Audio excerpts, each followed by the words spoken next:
Rachel, I'm Julia. where we live in faith every day. This is Life. Welcome to Life. Hey guys.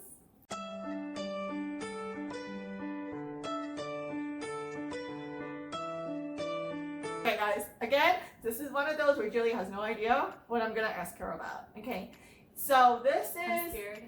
There's no need to be scared. I just want to see what you have seen Okay. in the church community. And this is in, I guess, succession of my last video of manipulation. Okay. So,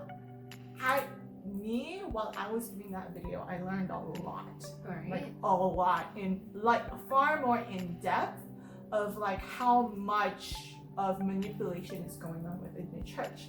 And I was curious. She hasn't watched it yet. She hasn't done any of the researches, but I wanted to see how much you can see with just your own bare eyes, right? With how much manipulation you see within the church community. I feel like manipulation, it's just sometimes it's really hard to like pinpoint because there's so many people that are really good at it. They're very sly, you know? And usually it's like the quiet people. Like no, like I'm not saying like it's just kind of weird 'cause, like the people you would expect are kind of the ones manipulating because they're so good at it. They like sugarcoat it kind of, and they're like Very good at it. they're very good at it. They make you feel good actually. Okay. Yeah. So manipulation. I see it a lot in churches, obviously, and I see it a lot in pastors. And you know they have the upper hand because they have a whole congregation in front of them. So that's their like stadium right there. So you feel like they kind of feed off of that? Yeah, in a way. And then there's elders. Oh, elders play a big role with this. I think. I don't know. Sorry. Interesting. I'm like smiling, but it's because it's for the camera, not because like, oh my gosh, like I love manipulation. No. Okay. If anything, I cannot manipulate someone because I'm just so like. Yeah, she's really bad. She gets manipulated. Sorry, guys. I'm just too like. I don't know. I'm a little. So I have to jump in and help her. I'm a little girl. Like I'm just like what? Yeah, it's happened quite a bit. It has happened quite a few times, and I did yell at her because I was just like, no. You were just literally manipulated at that point. But I can see why it happened. Yeah. So manipulation. I see a lot in my life. I think my past life a lot. But nowadays, since I can tell, I'll just kind of like avoid it a little bit. But like when I have remnants like past, I'm thinking I'm like, oh man, I got taken advantage like a lot. People like knew my character, so they'll like use that against me. But I didn't know that because I'm just so like I don't know, I'm just dumb nice, I guess. Yeah, it's called like being pabble, but like that's because like 착해서 pabble, you know? 착한 바보. 착한 바보. It's called nice, dumb nice. Yeah, it's weird. So actually parents manipulate a lot. They manipulate their kids a lot because they wanna have the kids to have it their way, Right. so they'll like manipulate the child. And the child actually they get what's that called? They believe that. And then it becomes their lifestyle. Because it's what They're almost tricked into it. You know, they're brainwashed. Yeah, That's what they do. manipulation is. Yeah, manipulators, they brainwash you. And you know, it's kind of funny because you know how Satan is like a great manipulator, Yes. and like he uses people, he almost trains people to become this manipulator. Yeah. But no one can be the best, you know, except for him. It's kind of crazy. It's like crazy how he can manipulate even manipulators. And of that. So yeah. Interesting. Okay. So there is a technique called gaslighting. Okay. And I talked about it in the previous video. And gaslighting is they pretty much make you doubt your own boundaries and your own values by giving you two different options. Okay. So, for example, Julia, you believe in the Bible, right? Do you believe in all of the Bible?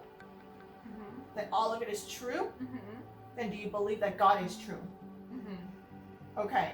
So why are you... This is not true. smoking and doing drugs and not coming to church then?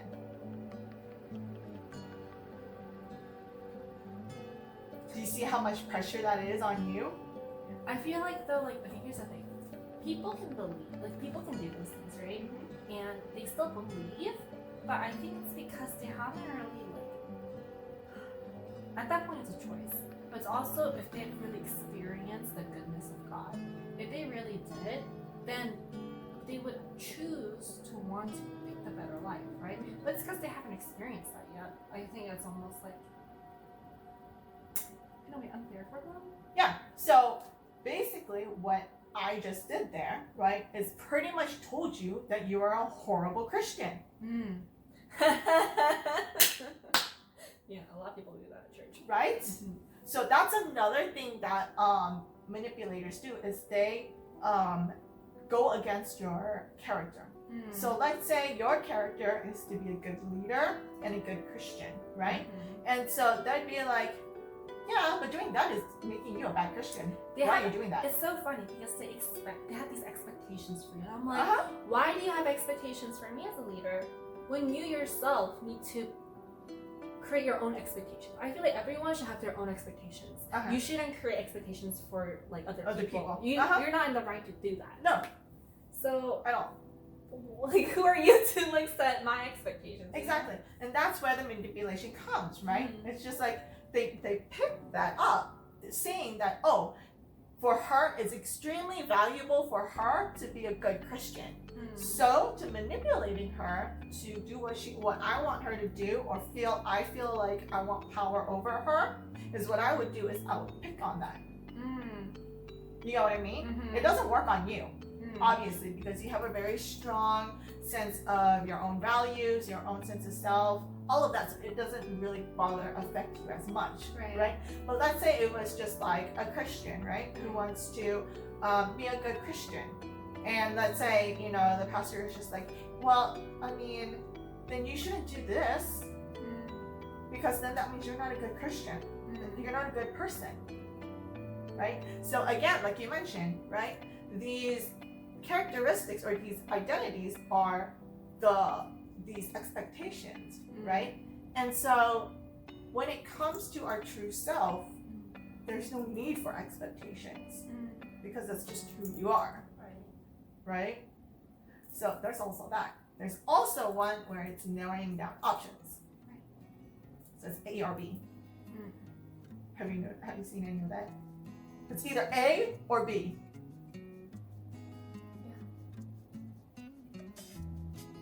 I'm thinking right now. Sorry, like this just like got me like Kind of blew your mind again? Yeah, a little bit. Just like thinking. Sorry, this happens a lot when I talk to her. Fortunately, it's on video, so they make you choose, like, but not in the good way. Like almost like pressuring you. You have to choose this. It has to be this. They say, "Oh, I'm giving you a choice. You chose." But really, is it a choice when you're giving them this like pressure? It's this, not this. So is it this or this? You know, they also raise that tone. Yeah. Are you gonna choose the love God or not? Like they guilt trip you. Yeah. They do that a lot in sermons. Like, will you accept God today or not? And then like, say amen if you do, or stand up, right? And if you don't stand up, you're just like feel awkward because you're just like, oh, that makes me look I'll like a bad person. Yeah, exactly. Because you just get that pressure, and it's kind of embarrassing because what if you're at that moment, like you do want to accept God, but you're just like, man, I'm just not worthy. Maybe you're just not. Like sometimes I feel that way, you know. Like when I right after I got baptized, like a super fire on God, and I'm just like for everything like yes, amen, yes, and I'll be like yes, praise God. But then like when my life was going through like a lot of like stress and stuff like that, man, it's not I have anything against God or me God good, but like man, I'm just not worthy enough for God. And I'm thinking, and people prey on that, right? And I'm just like, I want to be able to repent before I say I accept God today, you know. And maybe it's just like a personal decision. But you see all these like pressures, like, oh, why isn't she standing? Yeah. Oh, there must be something. Yeah. There must be something. And then there'll be, maybe someone will start talking about it. That's just so like, I love these public things, but at the same time, like, I really think It's very manipulative. You can trick yourself actually. Tricking yourself as in like, oh, you are a good Christian. You are, just because you're standing, it makes you look better. Actually, some people do that. Yeah. I remember when I was little, I just stood up because everyone else stood up. Yeah, and I'm exactly. just like, why am I standing up? I didn't even feel anything. I wasn't even listening to a sermon. I just want to look good. Right. Oh, yeah, I'm a follower of God. But to be honest, let's be real here. Yeah. So like for me, that's why whenever like those things come up, or like, oh, raise your hand, or like, stand up or come to the front if you really feel this way, I actually ask myself, do I really feel this way? Yeah. Because and like I get it, like some pastors say, oh, come up here if you want to repent today, or no, like really ask for forgiveness and like accept God, right? But it's not that easy. You say you repent, but have you really repented? Have you really asked for forgiveness? Have you really reflected on it? It doesn't happen like this just because of a sermon. Yeah. Yeah, the sermon helps, but you really need to have a time to think and be like, man, God, let me like work this out with you. Like have a personal time with God. Right. But like all this pressure, people just say, oh yeah, I'm good with God now. Yeah. Like, yeah, like I went up there, like the it's almost pastor. psyching yourself. Yeah, the pastor prayed for me, like we're all good. Amen. Done. No, I really think, man, actually I feel like that's dangerous. It is. It's extremely dangerous. They're not just manipulating you, you're manipulating yourself and your relationship with God. You're psyching yourself. Yeah, it's kind of sad, And man, I gotta say, like pastors, like in all respect, like I feel like those are good things. I know you, like pastors are doing this. They mean well. They mean well, yeah. You have good intention, but really, I think a lot of people in the congregation, they're not on the same level as you. As you can see, she's pretty fired up right now, which is awesome. I am. But leave in the comment section below like some of the examples that you guys have seen in the church. I think that would be really awesome because I think it'll be very helpful for other people to see examples of how people can be manipulative within the church and how dangerous that can actually be. Oh boy, let me give you an example right now. Okay, sure. Quick example. So, for me, I've been going through some stuff, so I kind of want to back off from church, not just because, like, I want to protect myself, but also for the people around me, because I don't want my energy to, like, hurt others or misguide them. I don't want to lead people, or especially kids, when I'm in, like, a very tough spot with my spiritual life, because I don't want to mislead them. Right. That's very important to me. So I want to back off.